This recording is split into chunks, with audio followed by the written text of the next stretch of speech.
Mình cũng nên có cái mình cần nơi có cái có cái thứ mà trung vân và cái vân hơn mặt tại mặt làm cho nó trong vân từng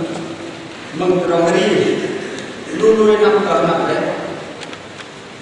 thằng Arin nào được paling ba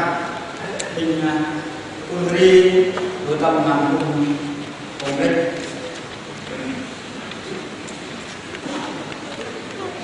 luôn luôn nằm ở dạng nhẹ nhàng và lên nằm lặng và cái vân cũng trong non nằm dài trước cái gian tức trọ và làm rộng quyết định về lòng yên trong cái gian năm cái gian sẽ các với quyết định kết hợp và mình quyết định vào cái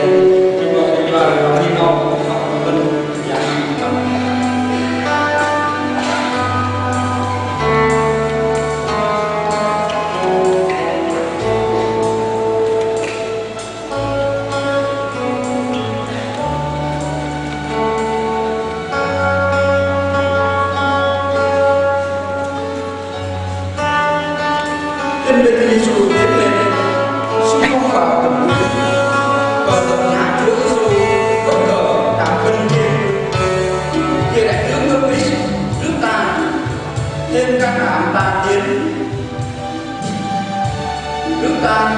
thêm